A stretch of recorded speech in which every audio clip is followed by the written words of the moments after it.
कि मर के क्या कब्र में लेके जाओगे। प्लास्टिक बंद करने के लिए उसको रिसोर्सेज भी देना पड़ेगा कि भाई प्लास्टिक के बदले आप क्या यूज कर, क्या यूज करिए। गर्मी बढ़ रहा है भैया, अडानी कर रहा है, कर रहा है। ठीक है। आप हर साल 5 एसी अपने घर पे लगा रहे हैं, वो नहीं देख पा रहे हैं। अरे गर्मी वो भी बढ़ा रहा है भाई, उसको भी देखिए। आप हर साल 1 फ्रीज से 2 फ्रीज कर रहे हो, उसको भी देखिए। धर्म क्या है? धर्म एक इंडिविजुअल इंसान का विश्वास है, लेकिन जब समाज की बात आती है तो ना वहाँ पे इस्लाम आएगा, ना वहाँ पे सनातन आएगा। मैं खुद बोलूँगा अरे वो तो हिंदू, उसके साथ नहीं जाएंगे। वो दिन भी आएगा। तो आपके चैनल के माध्यम से मैं सारे व्यूअर्स को कहना चाहता हूँ, अब भी जागो, अपने समाज के बारे में सोचो, अपने आप के बारे में सोचो, इंसानियत के बारे में सोचो। ड्रेनेज सिस्टम होना चाहिए, अच्छी बिजली होनी चाहिए, लाइट्स लगी होनी चाहिए, हर जगह स्ट्रीट लाइट्स होनी चाहिए। तो ये बेसिक है, ठीक है। अब एक बहुत बड़ा मुद्दा होता है होल्डिंग टैक्स। आज आप देखोगे गोड्डा के अंदर 7-7, 8-8 लाइब्रेरी है जो चार्जेबल है, जहाँ पे लोग 500-500, 1000-1000 रुपये रेंटल दे के बच्चे पढ़ते हैं। और आज गोड्डा बहुत अच्छा कर रहा है एजुकेशन की तरफ।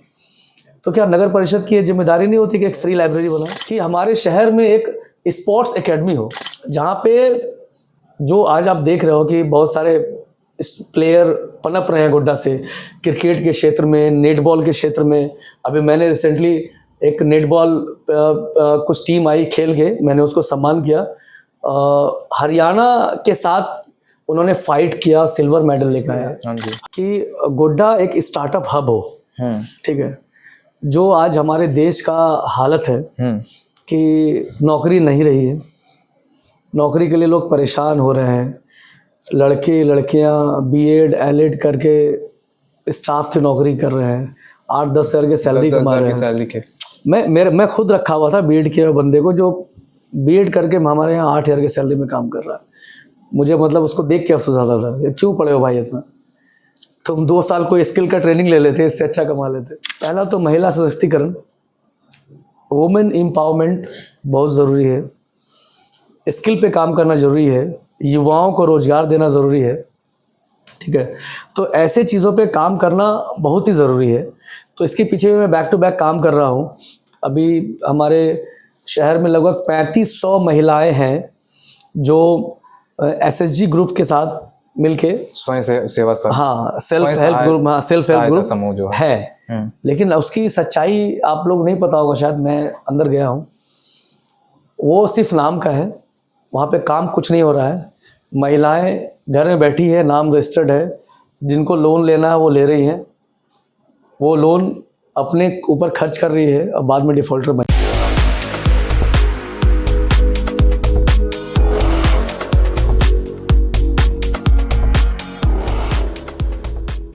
मजरूह सुल्तानपुरी का एक शेर मुझे याद आ रहा है कि यूं तो अकेला ही चला था जानिबे मंदिर, मगर लोग जुड़ते गए और कारवां बनता गया। कुछ इसी तरह की कहानी है आज हमारे मेहमान की। हमारे मेहमान है आज मोहम्मद कामरान जी। इनको एक समाज सेवी कहें, एक बिजनेसमैन कहें, या फिर जनता का बेटा, इन सारे सवालों का जवाब आज हम जानेंगे आज के इस खास पॉडकास्ट में। तो सर, सबसे पहले आपका स्वागत है हमारे चैनल झारखंड एडवेंचर। धन्यवाद, और आपके व्यूअर्स को नमस्कार। झारखंड एडवेंचर बहुत ही अच्छा काम कर रहा है आप, और मैं पहले आपकी तारीफ कर देता हूँ कि आप बहुत ही अच्छा बोलते हैं, काफ़ी सहज करके बोलते हैं, और आप मुझे काफ़ी अच्छा लगता है। धन्यवाद सर, ये आप सबका प्यार है। सर, हम लोग का जो चैनल है वो कहानियों को लाने में ज़्यादा दिलचस्पी रखता है। तो जब कहानी की बात होती है तो शुरुआत से शुरू करने में ज़्यादा बेस्ट रहता है। तो आपके बचपन से ही शुरू करते हैं, तो बचपन आपका कैसा बीता? बचपन तो वैसे तो मैं एक बिजनेस फैमिली से बिलोंग करता हूँ, और नॉर्मल बचपना मेरा गुजरा। नॉर्मल स्कूलिंग, गोड्डा में स्कूलिंग हुई मेरी। उसके बाद मैं आफ्टर मैट्रिक फिर इंटरमीडिएट के लिए रांची गया, वहाँ पे स्कूलिंग किया, +2 वहाँ पे किया। +2 करने के बाद यहाँ पे थोड़ा सा ट्विस्ट है, +2 के बाद ही मैं बिजनेस ज्वाइन कर गया। तो एक्चुअली ये मेरे लिए बहुत ही मतलब स्ट्रगल वाला पॉइंट है। तो मुझे चूँकि मैं बड़ा भाई था तो मुझे बिजनेस ज्वाइन करना पड़ा, और उसके बाद बिजनेस में आने के बाद, इंटर करने के बाद, फिर मैंने अपने ही पत्रकामा कॉलेज से मैंने अकाउंट्स ऑनर्स किया। ग्रेजुएशन किया। ग्रेजुएशन के बाद बैक टू बैक मैं जामिया से इवनिंग, जामिया दिल्ली से इवनिंग क्लास में डिस्टेंस MBA किया मार्केटिंग पे। फिर इतना ही किया, अभी तक तो एजुकेशन मेरा यहीं तक है। इसके बाद नॉर्मल लाइफ, मतलब एक लाइफ में एक वो एक क्या कह सकते हैं उसको, ये रह गई है, कमी रह गई है, हलस है कि मैं कॉलेज नहीं देख पाया। बड़ा शौक था मुझे, क्योंकि और एक शौक ये भी था कि मुझे शुरू से बिजनेस ही करना है। तो मैं आज भी लोगों को कहता हूँ कि अपने वक्त को ज़ाया ना करते हुए जितने जल्दी आप स्किल पे आ सके, पैसा कमा सके, उससे बेहतर वक्त कुछ नहीं होता है। तो शायद मेरा आज जितना उम्र है तो उतना ही मेरा एक्सपीरियंस भी है बिजनेस के अंदर। तो ये बहुत ही बड़ा अचीवमेंट है मेरे लिए। मैंने काफ़ी टाइम से मैं बिजनेस को एक्सप्लोर कर रहा हूँ। तो यही मेरा रहा है अभी तक का जर्नी। सर आपके बिजनेस के बारे में अगर मैं जानना चाहूँ तो आप वैसे एक ह्यूज बिजनेस कह सकते हैं हम लोग, क्योंकि बहुत सारा फैला हुआ व्यापार है आपका। तो फिलहाल कौन कौन से फील्ड में आपने अपने आप को इन्वेस्ट किया है? देखिए, वैसे अगर देखा जाए बिजनेस के बारे में तो बिजनेस मैंने काफ़ी सारा एक्सप्लोर किया है। और चूंकि हमारा ये जॉइंट फैमिली है और हमारी फैमिली में सारे लोग बिजनेस करते हैं अलग अलग कैटेगरी में। ये उसमें से कुछ कैटेगरी में मैं ऑपरेट करता हूँ। मैंने फर्नीचर का काम किया, वो भी कर भी रहा हूँ। FMCG distributions. उसके बाद मैं ई-कॉमर्स के अंदर आया। ई-कॉमर्स के अंदर मैंने ज्वेलरी का बिजनेस किया। उसके बाद अभी रेस्टोरेंट है मेरा, आप दावत खास नाम सुनते होंगे गोड्डा में, वो मेरा ही है। तो इस तरीके के काफ़ी बिजनेस को मैं अभी चला रहा हूँ और अच्छे से चल रहा है। अगर आप मैनेजमेंट के साथ इसको चलाते हैं तो बहुत ही बेहतर होता है। सर आपने जैसे कहा कि आपकी एक जॉइंट फैमिली है। ये जॉइंट फैमिली हालांकि एक बड़ी फैमिली होती है, उसको एक होता है ना कि आजकल जैसे देखा जाता है समाज में, ओवरऑल एक बेटे की शादी के बाद, मैं अभी आपकी शादी पर भी आऊंगा क्योंकि हमारी बात जब हो रही थी उस वक्त एक मेरे साथ हास्यप्रद हो गया, या फिर जो समझिए, क्योंकि मुझे नहीं लगा था आप मैरिड हैं। अच्छा। ठीक है, तो सर जैसे कि एक जॉइंट फैमिली होती है वो ज्यादा दिन तक मतलब वो प्यार नहीं रह पाता है, लेकिन अभी भी आप लोग एक मिसाल बनकर एक जॉइंट फैमिली के रूप में यहाँ पर हैं। ये कैसे करके पॉसिबल है सर? देखिए, अगर आप ये समझो कि आपके ऊपर भी कोई मुखिया है, अगर इस बात का आपको एहसास हो, जिस दिन आपको एहसास हो जाएगा कमाने के बाद कि मैं ऑल इन वन हूँ, मेरे आगे कोई नहीं है, चाहे मेरे फादर हो, मेरे दादा हो, तो उस दिन आपकी फैमिली निक्लियर हो जाएगी। ठीक है, आपके अंदर ये एहसास है कि ये मेरे पेरेंट्स हैं और मैं आज भी इनके अधीन रहता हूँ और प्यार से रहते हैं। तो आप देखोगे कि आपकी फैमिली बहुत मिल के रहती है और एक जॉइंट फैमिली रहती है। तो अक्सर ये देखा जाता है कि जब बच्चे कमाने लगते हैं, उसकी शादी होती है, तो वो न्यूक्लियर सेटल्ड हो जाता है। तो रीज़न ये होता है कि उनको लगता है कि मैं कमाने लगा तो मैं सेटल्ड हूँ, मुझे ज़रूरत ही नहीं है अपने फैमिली के पेरेंट्स, उनको पैसा चाहिए मैं दे दूँगा। लेकिन आज भी आप मतलब आश्चर्य होगा कि मैं बिजनेस कर रहा हूँ, फिर भी आज भी मैं अपने फादर से ही पैसे लेके खर्च करता हूँ। तो ये मतलब मुझे अच्छा लगता है कि वो मुझे दे और उसको मैं खर्च करूँ, तो इसमें एक मुझे प्राउड फील होता है। मैं जब तक चाहता हूँ मेरे फादर और मेरे जितने भी चाचा लोग हैं सब रहे मेरे साथ, और जब तक वो मेरे फादर अगर लाइव है तो तब तक मैं उनसे ही सब कुछ उनके अंडर ही करूँ, ये नियति है मेरी। सर आपके जैसे कि आप अभी तो एक बहुत बड़ा व्यापार, एक साम्राज्य की तरह आपने खड़ा किया है, तो इसकी नींव जो है वो कहीं ना कहीं आपके दादाजी ने डाली थी। आपके दादाजी काफी नामचीन व्यक्ति रह चुके हैं अपने जमाने में। तो चूंकि जब मैंने अपने पापा लोग से बात की तो पता चला कि एक मतलब एक बहुत ही लो लेवल से जहाँ से मतलब शुरुआत किए थे वो, एक काफी छोटा मोटा नॉर्मल सा एक बिजनेस शुरू में था उनका। उसके बाद एक ऐसा प्रोग्रेस देखने को मिला कि आज ये आप गोड्डा में एक अलग नाम आपका चलता है। ये सफर आप अपने दादाजी के स्ट्रगल को किस तरह से देखते हैं और किस तरह से प्रेरणा लेते हैं उससे? अगर देखा जाए तो हम लोगों ने वो लाइफ देखा नहीं है, लेकिन हम लोग बचपन से सुनते आ रहे हैं। दादा को हालांकि मैंने देखा है, उनके काम करने के तरीके को देखा है, लेकिन वो स्ट्रगल लाइफ जो उनका था वो मैंने नहीं देखा। तो उसका देखा है कि दादा मेरे बहुत ही डाउन टू अर्थ, और उनके सक्सेस करने का एक सबसे बड़ा राज मुझे ये लगता है कि वो व्यापार के साथ साथ लोगों से जुड़े रहे, उनके हर मदद में उनके साथ रहे हमेशा, उनको लेके चले, सुख दुख में साथ। सुख दुख में। मतलब उनका इंटेंशन सिर्फ व्यापार करना नहीं था। अगर आप मान लो उस जमाने में अगर वो 10-20 भी कमाते हैं तो 4-5 वो अपने समाज में लगाते थे, किसी की मदद में लगाते थे। तो मुझे लगता है कि यही नियति आज उनको इतना बड़ा बनाया। पैसा से उनको नाम नहीं कमा सकता। सर हमने आपके यहाँ जो मैन पावर काम करती है, जो भी आदमी काम करते हैं, उनसे भी हमारी बात हुई थी। तो ऐसा बात नहीं है, उनसे बात हमारी अच्छी खासी हुई। तो उन लोगों का भी कहना है कि जब भी हमें कुछ भी ऐसा होता है मेरे घर में, तो आप लोग बढ़ चढ़ के हिस्सा भी लेते हैं, मदद भी करते हैं। तो सर कहीं ना कहीं ये फैमिली का एक रहा है आपका। देखिए ये हमारा मतलब खानदानी नेचर है, आप कह सकते हो। ये मेरे अंदर नहीं, ये सारे मेरे पूरे खानदान में ये आदतें हैं कि अगर किसी को जरूरत पड़े तो पता नहीं है क्या होता है कि खुद से आगे बढ़ के करने का मन करता है। ये मेरे दादा से ही जिन में ये घुसा हुआ है। सब लोग वैसे ही करते हैं, चाहे मैं करूँ, मेरे भाई करे, मेरे फादर, मेरे चाचा, लोग सब इसी तरीके से। तो वो हमारे अंदर है। और हमारे दादा ने हम लोगों को सिखाया है कि पैसा अगर कमा रहे हो उसका सही यूटिलाइजेशन वही है जब आप किसी की मदद कर सको, किसी की खुशी को दे सको, तब पैसे का असल कीमत है। अदरवाइज पैसा बना के बैंक बैलेंस कर लेना है सक्सेस नहीं। लाइफ तो एक दिन जाना है ना, सबको जाना है। तो हम लोगों के अंदर कहा जाता है कि मर के क्या कब्र में लेके जाओगे, ना कब्र में जेब है ना कुछ है। मैंने आज ही एक रील्स देख रहा था कि एक रील्स में कहा जा रहा था कि एक बड़ी गाड़ी है जो करोड़ रुपए की है और आगे एक एम्बुलेंस जा रही है वो जो 20 लाख की है, लेकिन उस एम्बुलेंस के अंदर उस करोड़ रुपए की गाड़ी का मालिक जा रहा है। तो पैसा होने से आखिरी में आपके साथ कुछ नहीं जाएगा। आपके साथ क्या जाता है, आप लोगों के अंदर जो मेमोरीज छोड़ते हो। अगर मैं चला गया तो आप मुझे क्यों याद करोगे, पैसे की वजह से नहीं याद करोगे। आप मुझे याद करोगे कामरान एक अच्छा आदमी था, वो सबको हेल्प करता था, एक अच्छा नेचर था, अच्छे स्वभाव से बात करता था। ये असल पूंजी है इंसान का, और इससे बड़ा जिंदगी में कुछ अचीवमेंट नहीं है मेरे हिसाब से। मैं इस चीज को मानता हूँ कि अगर आपने कमाया है प्यार तो आप सक्सेस हो, कामयाब हो। अगर आपने अपने पैसे से किसी को खुशी दिया है तो वो कामयाबी है। तो जिस तरह से आपकी परवरिश हुई है, एक अच्छे खासे घर में हुई है, और कभी भी आपको तकलीफें उस लेवल में नहीं आई है जैसे कि एक नॉर्मल व्यक्ति को, एक मिडिल क्लास फैमिली को आती है। तो कभी भी ऐसा मन में एक होता है क्योंकि आपको देखकर लगता नहीं कि आपके अंदर बहुत ज्यादा घमंड वगैरह है, क्योंकि कहा जाता है कि खुदा जब हुस्न देता है तो नजाकत आ ही जाती है।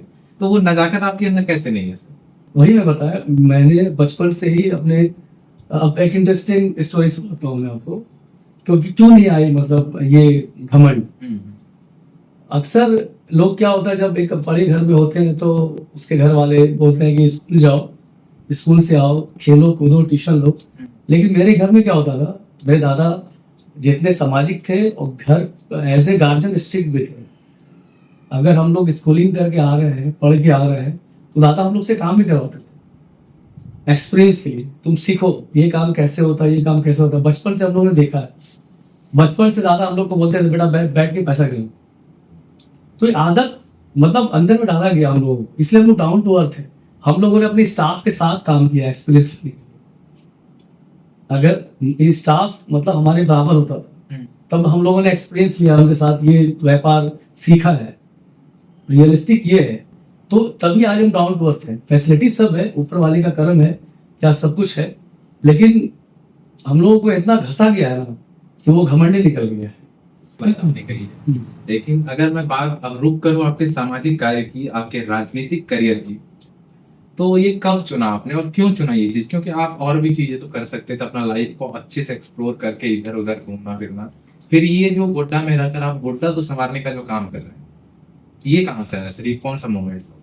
आपके सवाल में 2 सवाल है, एक सामाजिक कार्य और एक political career.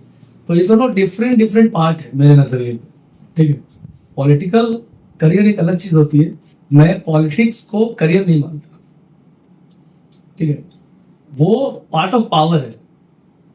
Part of power इसलिए कि अगर आपके पास पावर आएगा तब आप उस पावर का यूटिलाइज करके समाज का विस्तार कर सकते हो, समाज का बेहतर कर सकते हो। 2 पार्ट।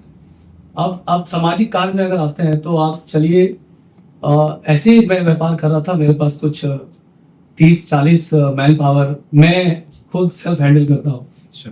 अगर मेरे पूरे खानदान की बात की जाए, फैमिली की बात की जाए, जो गोड्डा में रहते हैं, वो 100-150 मैन पावर आज भी हम लोग, मतलब 100-150 घरों को आज हम लोग रोजगार दिए। रोजगार दिए हुए हैं। तो मैं 30-40 मैन पावर हैंडल करता हूँ। और जब कोविड आया तो कोविड के समय काफ़ी प्रेशर आया बिजनेस में। हालांकि हमारा बिजनेस ऐसा था कि उसको सेल में कोई दिक्कत नहीं आता था, लेकिन मैंने रियलाइज किया कि अब मैं कंपनी कहने लगी कि मैन पावर को थोड़ा घटाओ, अच्छा। इसको कम करो, इतना हम लोग एक्सपेंस मैनेज नहीं कर सकते। लेकिन मैंने देखा कि अगर मैं इस बंदे को अगर छोड़ दूंगा जो 20 सैलरी कमाता है तो वो घर पे 6 महीना 1 साल कब तक होगा, रह के क्या करेगा, कहाँ से अपना रोजगार चलाएगा।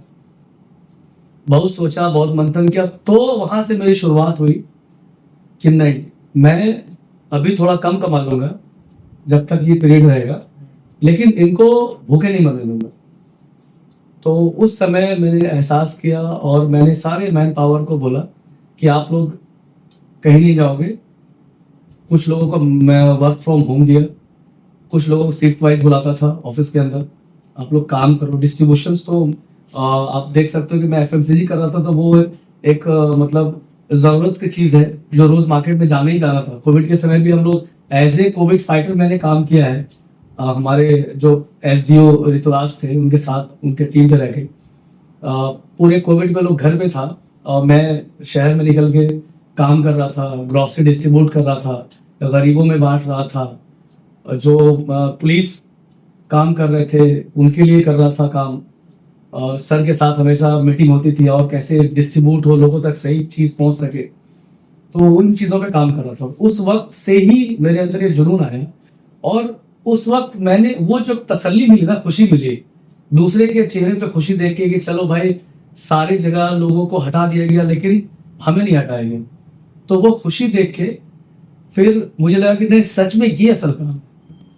बिजनेस तो सेटल्ड है, ऊपर वाले के कर्म से वो चलता रहेगा, लेकिन अगर जिंदगी में आप कुछ अचीवमेंट कर रहे हो तो ये, अगर आपके पीठ पीछे कोई बंदा जाके बोले कि नहीं कामरान बहुत अच्छा लड़का है, बहुत अच्छा आदमी, सब ऐसे करता है, वो अचीवमेंट है। तो आपने कहने का मतलब है कि वो जो कोविड का दौर था काफी मतलब पूरे देश के लिए एक ऐसा दौर था जो जिसको बयां करना शायद लफ्जों में वो कठिन है।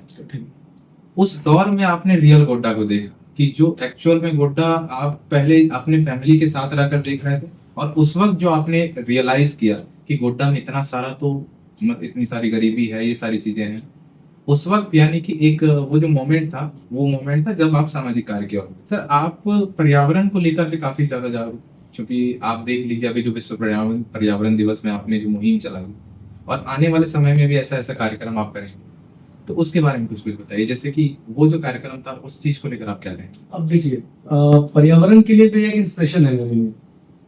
मैं तो ऐसे ही काफी सारा काम करता गया। कोविड में किया, उसके बाद मैंने गोड्डा का सबसे बड़ा फ्री हेल्थ कैंप किया जहाँ पे 14 डॉक्टर ने मेरा हेल्प किया। उसके साथ मैंने 500 लोगों को एक दिन में देखा, जहाँ पे फ्री मेडिसिन, फ्री चेकअप ये हम लोगों ने किया था। हमारी टीम ने, हमारा एक फाउंडेशन है राहेदीन फाउंडेशन उसका नाम है, उसके सारे लोग ने मिलकर ये काम किया। उसके बाद काफ़ी सारा काम, बहुत सारे इंडिविजुअल मरीजों को मैंने बहुत सारा हेल्प करके, किसी को बैंगलोर में ट्रीटमेंट कराया, किसी को कहीं और कराया। कल ही मैंने एक बंदे को रिम्स भेजा है। तो ऐसा मेरे साथ अक्सर होता रहता है, मैं ये काम करता रहता हूँ।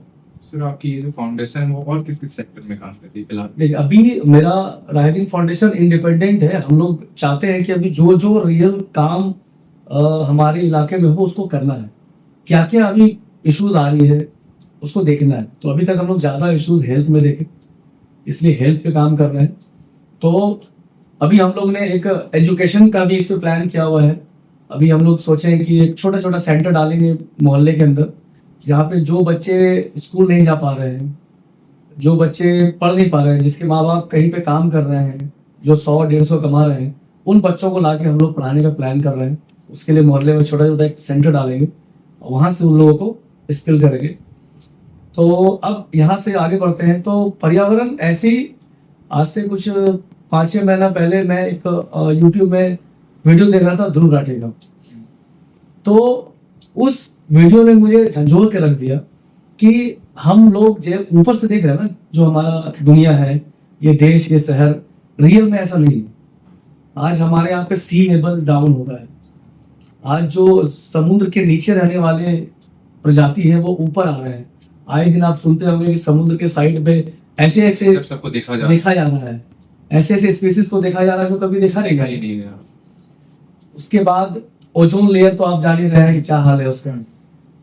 पेड़ की वजह से ह्यूमिडिटी, गर्मी बढ़ती जा रही है। हर साल गोड्डा में 2 डिग्री सेंटीग्रेड डिग्री वो गर्मी बढ़ता जा रहा है।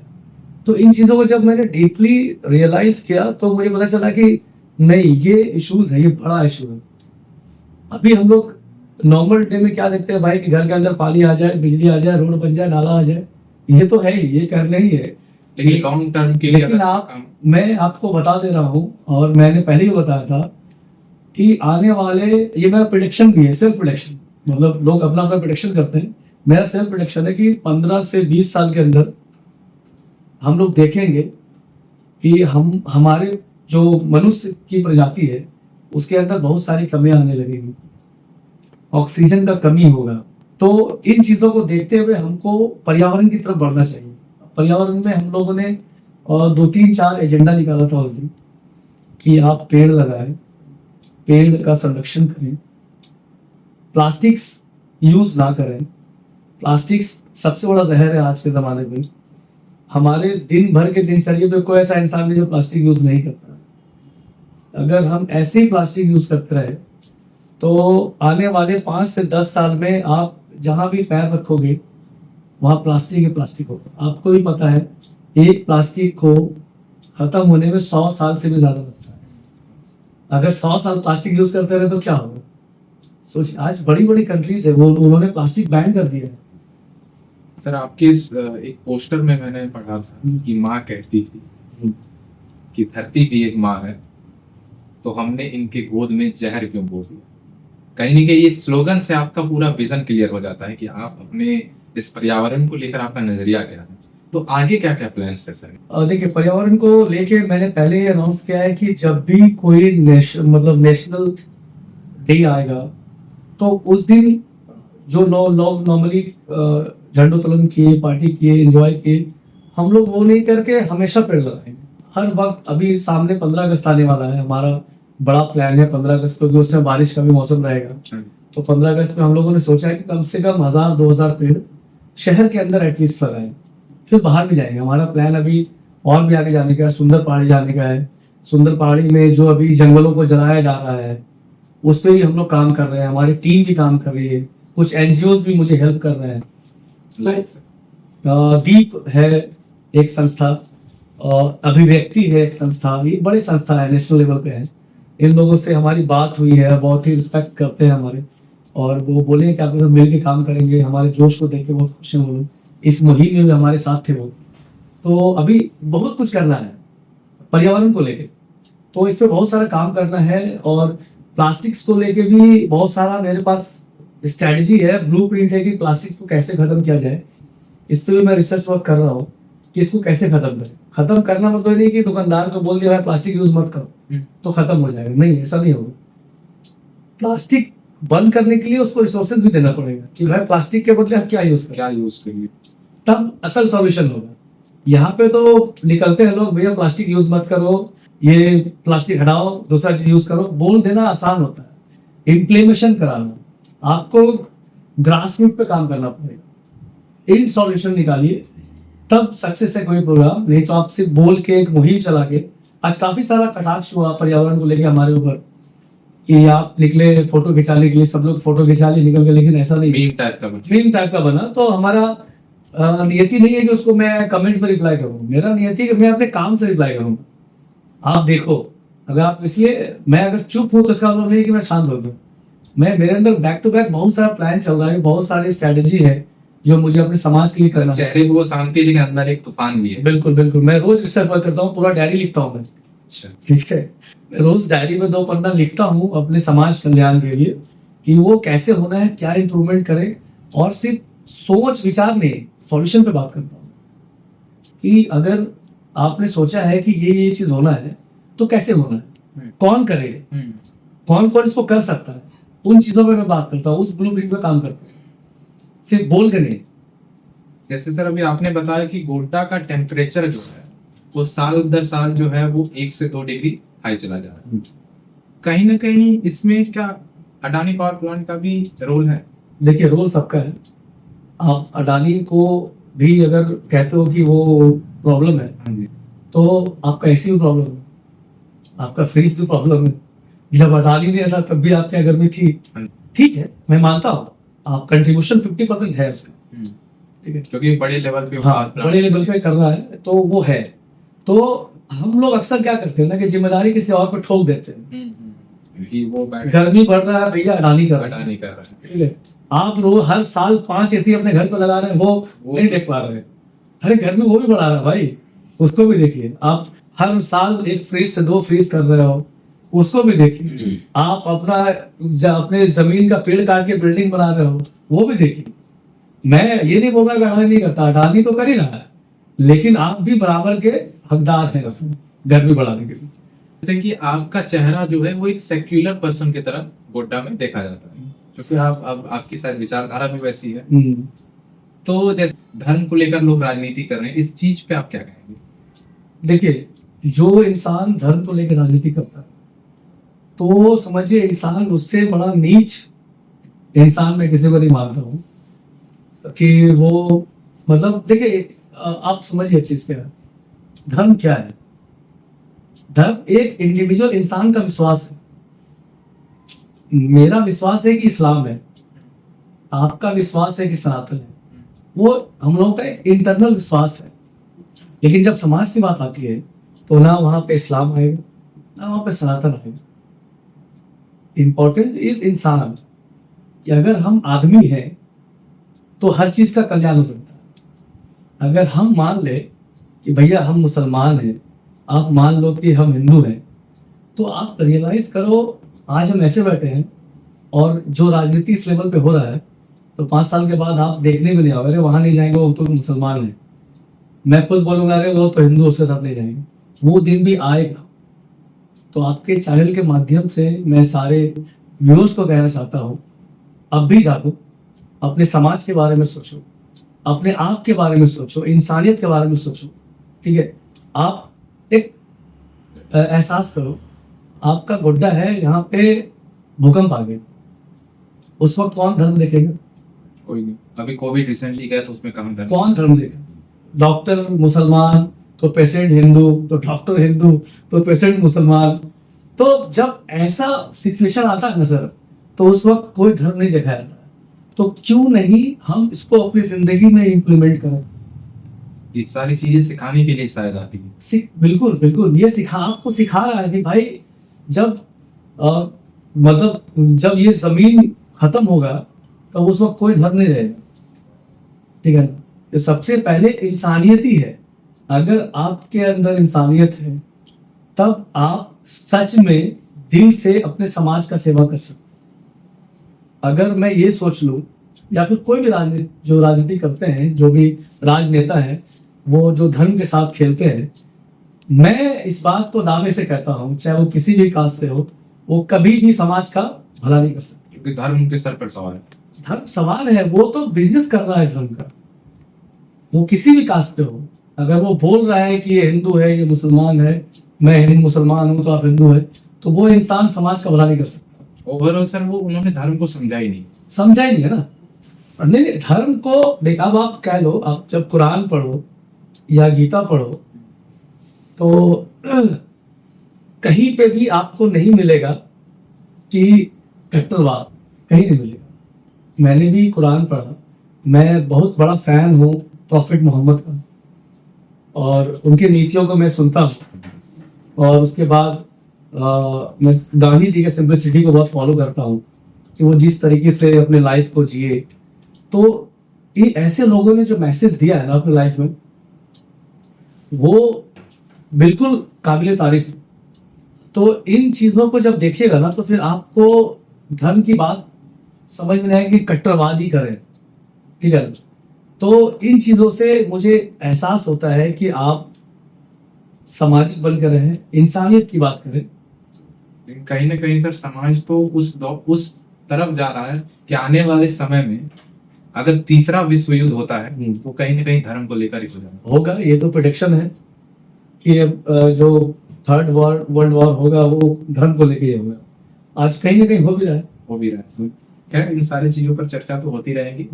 और लेकिन अगर मैं गोड्डा की बात करूं सर, क्योंकि आप गोड्डा में बहुत ज्यादा एक्टिव हैं, गोड्डा को लेकर आपके मन में बहुत सारे विजन भी है, तो आने वाले समय में, क्योंकि अभी अगर मैं नगर की बात करूं तो गोड्डा का जो नगर वाला एरिया है वहां पर बहुत सारी समस्याएं देखने को मिल रही है। क्योंकि आप ज्यादा घूमते हैं एरिया, तो आप ज्यादा बेटर बता पाएंगे। देखिए समस्याएं नगर में है, काफी समस्याएं हैं। समझ कहाँ रहेगी सर?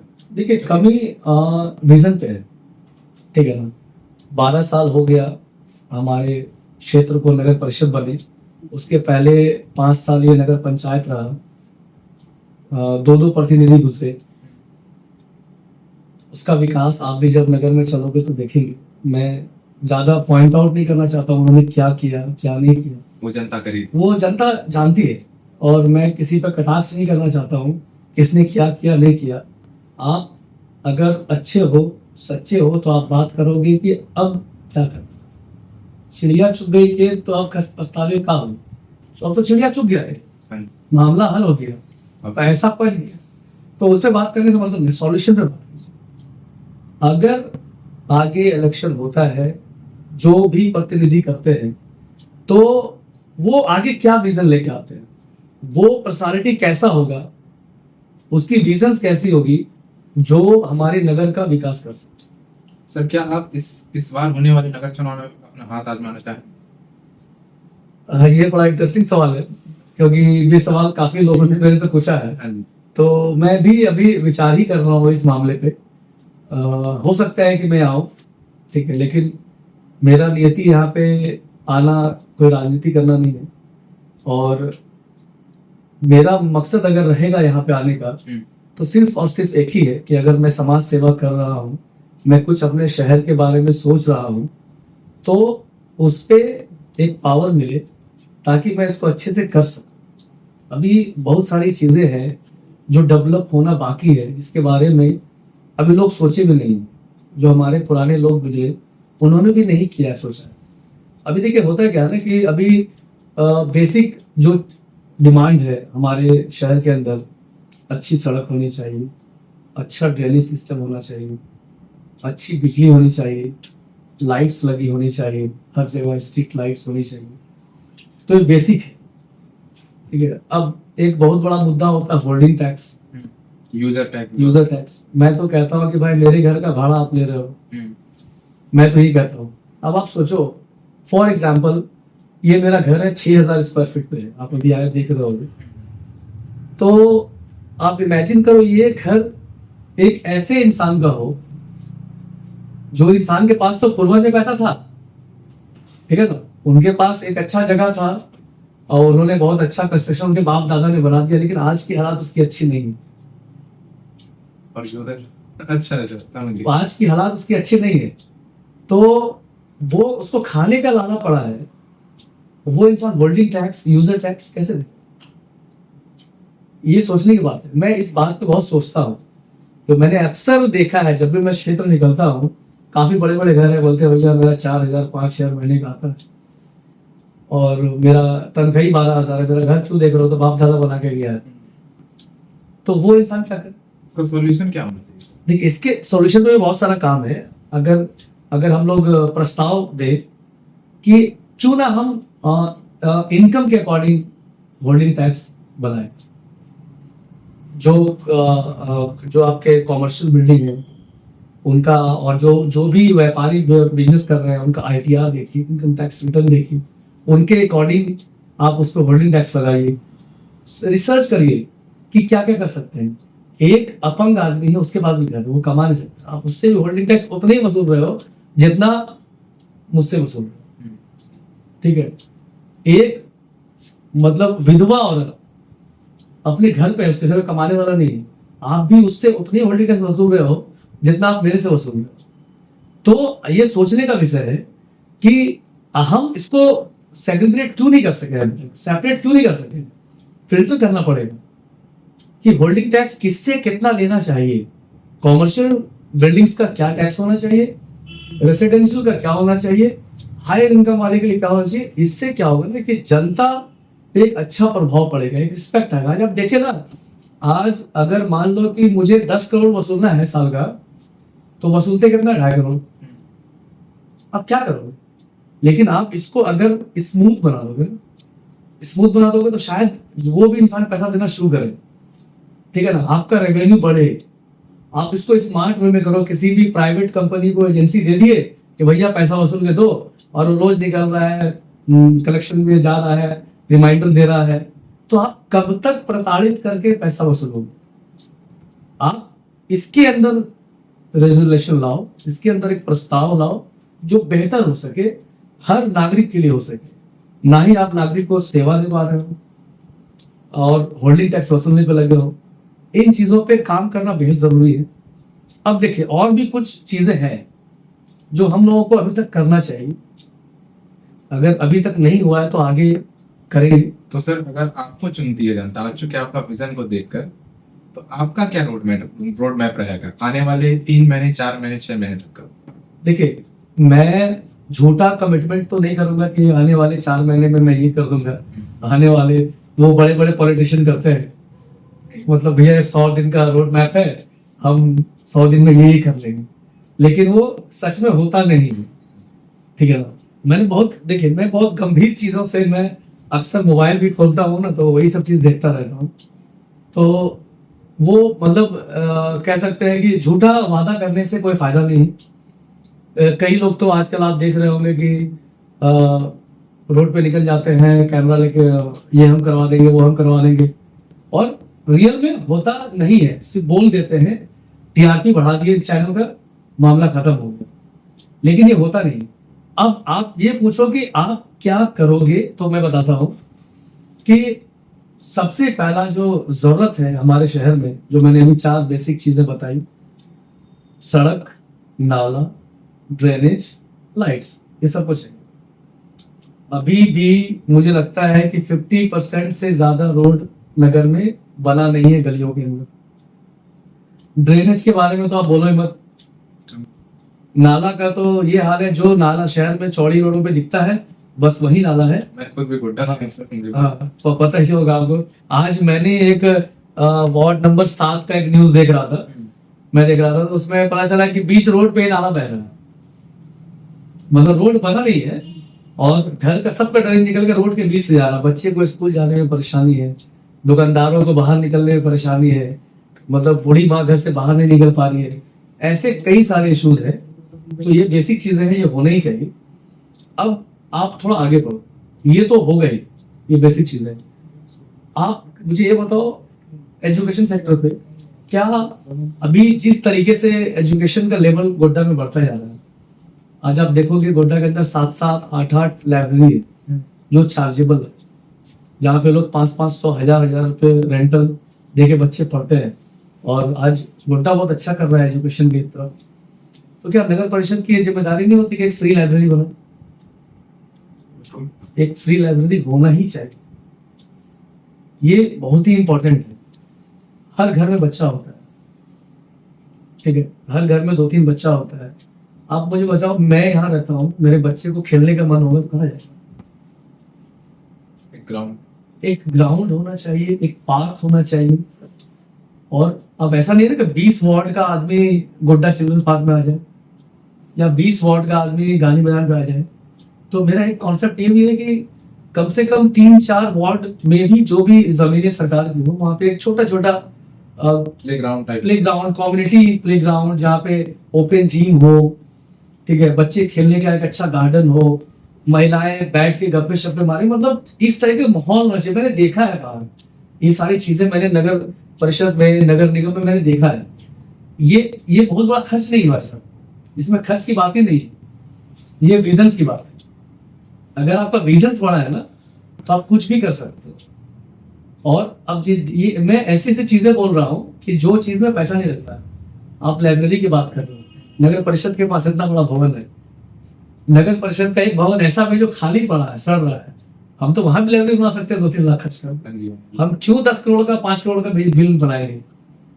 आपका विजन अच्छा होगा, आप कुछ भी कर सकते हो, आप समाज से जुड़ो।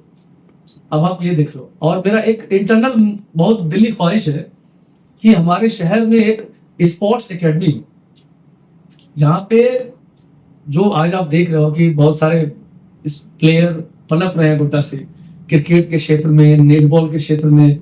अभी मैंने रिसेंटली एक नेटबॉल कुछ टीम आई खेल के, मैंने उसको सम्मान किया।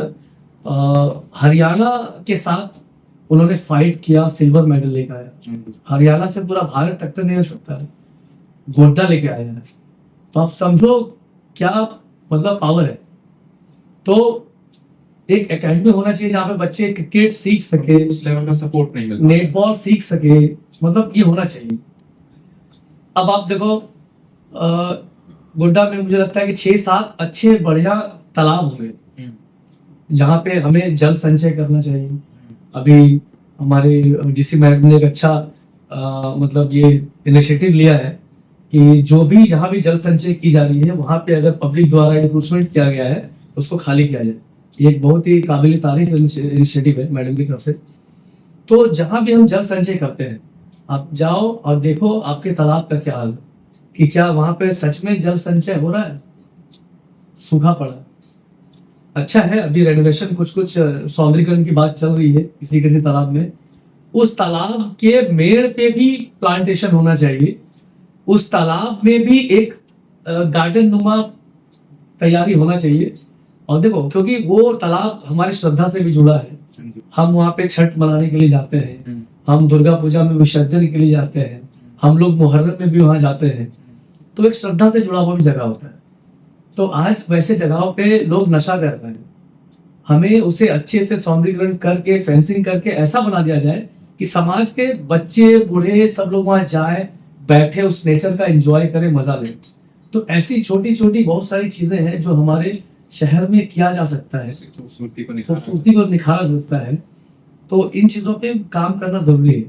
अब आप देखो कि ये शहर को 12 साल नगर परिषद बने हो गया, और लाइट्स का हालात देख लीजिए आप, स्ट्रीट लाइट्स का हालात आज मतलब आप समझो कि आप यहाँ से भागलपुर रोड में जाओ, वहां पे आपका हाई मास्क लगा है। अब मुझे बताओ वो हाई मास्क का रोशनी कहाँ जा रहा है?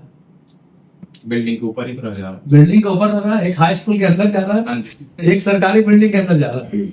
आप रोड के लिए लगा रहे हो ना सर, तो रोड में रोशनी कहाँ है? स्ट्रीट लाइट हमारे पूरे शहर के अंदर नहीं है।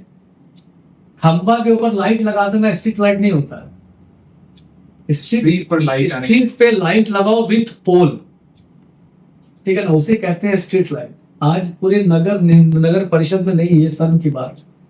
आज अगर लाइट चली गई तो आपका शहर लगेगा कि कर्फ्यू लगा है। ये हालात है।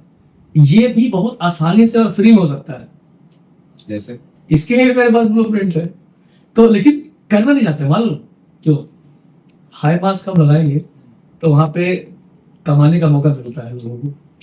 अब आप समझ आना, लोग समझ जाएंगे, जो दर्शक देख रहे हैं वो समझ जाएंगे, समझदार दर्शक है। लेकिन आप गोड्डा को चलिए आप खूबसूरत भी बना दिए, सारे चीजों के, ये बहुत अच्छा आपका विजन सुन के एक ऐसा, चूंकि मैं एआई भी यूज करता हूँ, तो मैं इमेजिन कर पा रहा हूँ कि वो अगर एआई को ये सारी बातें बता दी जाए तो वो गोड्डा को किस रूप में आपको दिखा देगी कि इतना सुंदर लग रहा है। खैर, ये सारी चीजों से पहले अगर मैं बात करूँ स्टार्टअप की, क्योंकि आप एक बिजनेसमैन हैं, तो स्टार्टअप्स को लेकर आपके विचार जो है वो भी काफी ज्यादा मायने रखेंगे। तो आप कुछ बताइए उसके बारे में कि क्या क्या चीजें होनी चाहिए। देखिए, मेरा एक मतलब मानना है और मेरा ख्वाहिश भी है कि गोड्डा एक स्टार्टअप हब हो, ठीक है। जो आज हमारे देश का हालत है कि नौकरी नहीं है, नौकरी के लिए लोग परेशान हो रहे हैं, लड़के लड़कियां बीएड एलएड करके स्टाफ की नौकरी कर रहे हैं, 8-10 हज़ार की सैलरी कमा रहे हैं। मैं खुद रखा हुआ था बीएड के बंदे को, जो बीएड करके हमारे यहाँ 8,000 की सैलरी में काम कर रहा है। मुझे मतलब उसको देख के अफसोस आ रहा था, क्यों पढ़े हो भाई, तुम 2 साल तो स्किल का ट्रेनिंग ले लेते, इससे अच्छा कमा लेते। तो आज हमारे यहाँ पे एम्प्लॉयमेंट का ये हमारे स्टेट में भी, पूरे देश का ही, ठीक है, स्किल पे काम नहीं कर। हाँ, आज मैं पूरे देश को ये कहना चाहता हूँ कि हमारे देश को स्किल के ऊपर काम करना बहुत जरूरी है। व्यापार में आना बहुत जरूरी है, ठीक है ना। आप चाइना देख लो, जापान देख लो, वहाँ बहुत ही ज्यादा क्वालिफाइड आदमी, आपको एजुकेटेड आदमी नहीं मिलेंगे, लेकिन एक इंसान हमारे कॉर्पोरेट लोग से ज्यादा कमाता होगा, क्योंकि अपने काम में निपुण। आप जब उनकी स्कूलिंग जब जाओगे ना, मैं बहुत देखता हूँ ये सब चीज। बच्चे जब स्कूलिंग करते हैं ना, स्कूलिंग के समय से बच्चों को ट्रेनिंग दी जाती है, ठीक है ना। आप अगर 3 पीरियड अगर आप पढ़ाई कर रहे हो तो 3 पीरियड ट्रेनिंग करो, आप जो करना चाहते हो, इंडिपेंडेंट हो, आप क्या करना चाहते हो, आप सर्किट बनाना चाहते हो या फिर कंप्यूटर में इंटरेस्ट है, ड्राइंग में इंटरेस्ट है, आप जहां भी हो वहां जाओ। तो आप उस समय से ट्रेनिंग दिया जाता है। मैं तो बोलता हूँ भैया आप इंटर कर लो, ठीक है। आपको लगता है कि आप आगे जाके बहुत ज़्यादा नहीं कर सकते हो, आप कोई सिविल सर्विसेज नहीं कर सकते हो या एमबीबीएस नहीं कर सकते हो, इंजीनियरिंग नहीं कर सकते हो, तो आप इंटर के बाद से ही डिप्लोमा के पीछे पढ़ो, स्किल सीखो और आगे एक स्किल जॉब में जाओ। आज हमारे इंडिया में स्किल का जरूरत है। आज बड़े बड़े इन्वेस्टमेंट इंडिया के अंदर आ रहे हैं। आपको पता होगा कि चाइना से एप्पल अपना पूरा सेटअप उठा के इंडिया लेके आ रहा है। तो यहाँ पे काम करने वाले यही स्किल के बंदे काम करेंगे। आपके पास क्वालिफिकेशन होगा, आपके अंदर स्किल होगा, तो आप वहाँ पे काम करोगे। कंपनियां भी यहाँ इन्वेस्ट करने के लिए आएंगी काफी, क्योंकि यहाँ पे तो मैन पावर सस्ता है, यहाँ पे लोग आएंगे। यानी कि चाइना जिस चीज का यूज करके अपनी कंपनीज को अपने पास बुलाया, बिल्कुल सेम थी। वो चीज इंडिया कर सकती है जब स्किल पे काम करेगी। आज चाइना ने स्किल पे काम किया तो आज इतना बड़ा वो बिजनेस हब है। आज इंडिया को भी यही करना चाहिए, वर्ल्ड पावर बनी बैठी बनना चाहिए। और जब गोड्डा की बात आती है तो मैं गोड्डा में कुछ और अभी प्लान कर रहा हूँ, जो आगे आपको बताऊंगा, शायद उस कैंपेन पे आपको लेके भी जाऊंगा। तो इस पे मेरा जो अहम मुद्दा है, ये तो सौंदर्यीकरण की बात हो गई, जो नेसेसिटी है सिटीज की जो करना है वो भी मैंने बताया आपको। और अब कुछ चीजें ऐसी है जिसको करना बेहद जरूरी है। पहला तो महिला सशक्तिकरण, वुमेन एम्पावरमेंट बहुत जरूरी है, स्किल पे काम करना जरूरी है, युवाओं को रोजगार देना जरूरी है, ठीक है। तो ऐसे चीजों पे काम करना बहुत ही जरूरी है। तो इसके पीछे मैं बैक टू बैक काम कर रहा हूँ। अभी हमारे शहर में लगभग 3500 महिलाएं हैं जो एसएचजी ग्रुप के साथ मिलके स्वयं सेवा सर। हाँ सेल्फ हेल्प ग्रुप है। लेकिन उसकी सच्चाई आप लोग नहीं पता होगा, शायद मैं अंदर गया हूँ, वो सिर्फ नाम का है, वहाँ पे काम कुछ नहीं हो रहा है। महिलाएं घर में बैठी हैं, नाम रजिस्टर्ड है, जिनको लोन लेना है वो ले रही हैं, वो लोन अपने ऊपर खर्च कर रही है और बाद में डिफॉल्टर बन जा रही है। मेरा ये भी करना है कि मुझे उन महिलाओं को स्किल ट्रेनिंग देना है, उनको बताना है कि आप कामों को सीखें, ट्रेंड हो। अगर आप कुछ प्रोडक्ट बना पा रहे हो तो आओ मेरे पास, मैं आपको ब्रांडिंग करना सिखाऊंगा, सेल्स करना सिखाऊंगा, ई कॉमर्स प्लेटफॉर्म पे भी लेके जाना सिखाऊंगा। तो ये है। और स्किल सेंटर होना चाहिए हमारे नगर परिषद क्षेत्र में, एक स्किल सेंटर हो जहाँ पे हमारे युवा जो बेरोजगार हैं उनको एक स्किल सिखाया जाए। गवर्नमेंट के द्वारा चलाई जाती है। अब सर वो सिर्फ कागज में है, आप चलो मेरे साथ, मुझे कल जाकर देखो कहाँ पे स्किल सेंटर है, कहाँ पे काम चल रहा है। जैसे कि श्रम विभाग से जो सारे स्किल वगैरह को अभी रिसेंटली झारखंड कौशल विकास योजना करके एक चला था, तो चला था, वो कहाँ है आप मुझे दिखाइए ना। ग्रास रूट लेवल पे नहीं आ पाए, नहीं आ पीछे। अब मान लो कि चलो ठीक है, वो ट्रेनिंग सेंटर है, ट्रेनिंग सेंटर है, वहाँ पे काम हो रहा है, लोग ट्रेंड हो रहे हैं, स्किल हो रहे हैं, उनका प्लेसमेंट का क्या स्टेटस है? कुछ भी उस पे मैं बात करना अभी शायद उस लायक नहीं हूँ, क्योंकि मैंने उस पे भी काम ज्यादा किया है। प्लेसमेंट का क्या स्टेटस है? प्लेसमेंट नहीं है। आप अगर आप उसको स्किल दे रहे हो तो प्लेसमेंट की भी बात करो, वो कहाँ तक जा सकते हैं उस पर बात करो। सर इन सारे चीजों से परे एक आखिरी सवाल समझिए, या फिर एक, मैं जब आपसे बातें कर रहा था तो मेरा क्वेश्चन था कि आप मैरिड हैं सर? हाँ मैरिड। तो आपने कहा कि मेरी जो शादी है वो 8 साल पहले हो गई जी, मेरी 5 साल की बेटी भी है। ओवरऑल आपको देख के लगता नहीं कि आप मतलब कि आप कितनी उम्र के हैं, तो आपने इस तरह से अपने आप को मेंटेन किया हुआ है, उसके पीछे क्या है जो निखार है सर चेहरे? कहीं ना कहीं ये लोगों की दुआ भी है जो आपके साथ चलती है। हाँ वो कह सकते हो, आपके लोगों की दुआ रहती है। लेकिन मैं थोड़ा फिटनेस फ्रीक हूँ और मैं बहुत डाइट कंट्रोल करके चलता हूँ, तो शायद यही आदतें हैं मेरी जिसके वजह से मैं मतलब थोड़ा यंग लगता हूँ। तो इसके भी और ये अब इस पे भी मैं आपके दर्शकों को कुछ बता दूं, क्योंकि स्वास्थ्य सबसे इम्पोर्टेंट होता है। आज आप देखोगे आए दिन घर के अंदर जो ओल्ड एज होते हैं या फिर 50 साल की उम्र हार्ट अटैक आता है, लोग मर जाते हैं। तो ये क्यों होता है? ये आपके डाइट की वजह से होता है। आपका प्रॉपर डाइट नहीं होता है। और सबसे एक इंटरेस्टिंग बात बता दूं कि जब हम खाना खाते हैं ना, तो जब आपका पेट भर जाता है सच में, उसके 5 से 7 मिनट के बाद आपका दिमाग कहता है कि पेट भर हो गया। इंस्टेंट नहीं कहता। बात समझ रहे हो?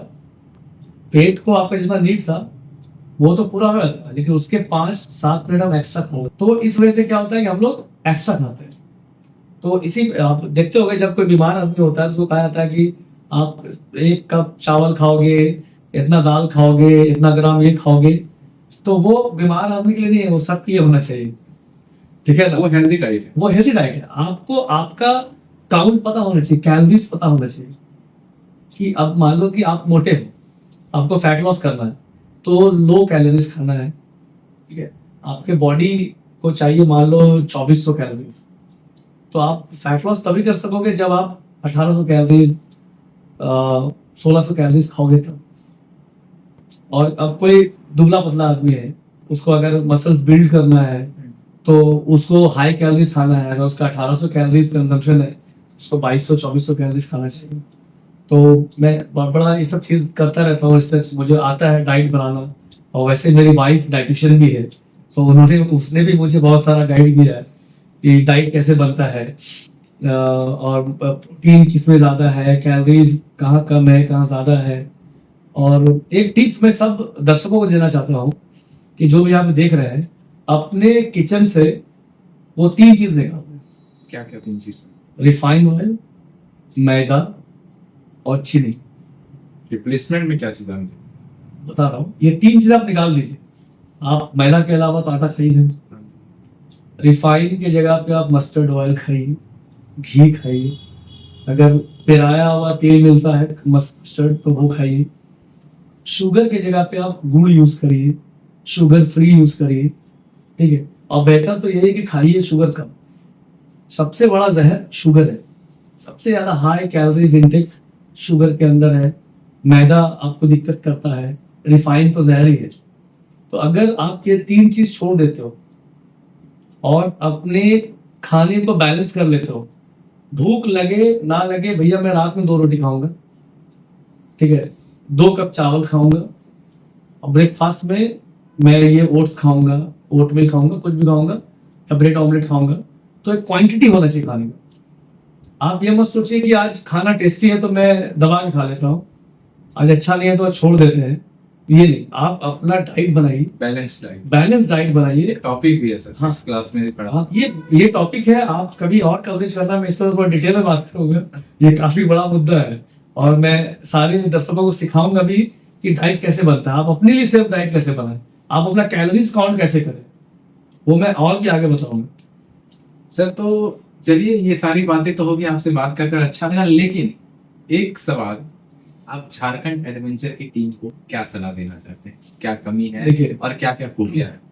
पहले तो झारखंड एडवेंचर को बहुत बहुत बधाई कि उन्होंने मुझे कवरेज किया और मुझे अच्छा लगा आपसे बात करके। मैंने बहुत सारे एंकर को देखा है, मतलब बहुत रेयर बोलने वाले ही मुझे पसंद है, उसमें से एक आप हैं। तो ये आपके लिए तारीफ है। और आपके क्रिएटिव टीम को कुछ काम करना पड़ेगा, अभी आपके एडिटिंग पे कुछ काम करना पड़ेगा, तो वो करिए। और बहुत अच्छा जा रहा है आपका काम, और अच्छे अच्छे लोगों को, सच्चे लोगों को कवरेज दीजिए। जो जब भी आप किसी को कवर करो ना, तो पहले उसके ऊपर रिसर्च करो कि ये इंसान सच में मेरे चैनल में आने लायक है भी। ये अगर आएगा तो मेरा जो, अगर आप 100 व्यू ही देख रहा है ना, तो वो 100 आदमी से 10 आदमी के अंदर बदलाव आएगा कि नहीं, वैसे लोगों को ढूंढिए और वैसे लोगों को कवरेज दीजिए प्राथमिकता के साथ। ऐसा नहीं बुरे लोगों को भी कवरेज देना चाहिए, उससे भी लोग सीखते हैं कि बुराई क्या क्या होता है, तो वो भी देखना चाहिए। तो ये मेरा एडवाइस है, आप एडिटिंग पे काम करो बहुत अच्छा जा रहे हो और मुझे आशा है कि आप 1 साल के अंदर सबको तोड़ दोगे। और ये आपका सेक्टर जो है ना पॉडकास्ट, ये बहुत डिफरेंट सेक्टर है। आज हमारे शहर के अंदर बहुत कम होता है पॉडकास्ट। लोग जनरली आजकल न्यूज़ के होड़ में लगे हैं, उसमें टीआरपी मिलता है, लेकिन मैं बता रहा हूँ कि पॉडकास्ट देखने वाले भी बहुत सारे व्यूअर्स हैं। और मुझे लगता है पॉडकास्ट वही देखते हैं जो स्थिर इंसान होते हैं, जो सोच के बड़े होते हैं, जिसके अंदर पेशेंस होता है, चीज़ों को समझना और वो जिज्ञासा जिज्ञासा होती है कि मैं कुछ सीखूं। पॉडकास्ट वही देखते हैं।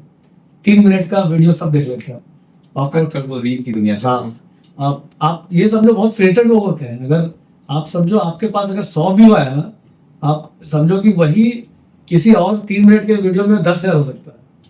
आप वो इम्पैक्ट लाए हो इसके अंदर, ठीक है ना। वो आपका जो 100 व्यू है वो बहुत ही इंपॉर्टेंट है।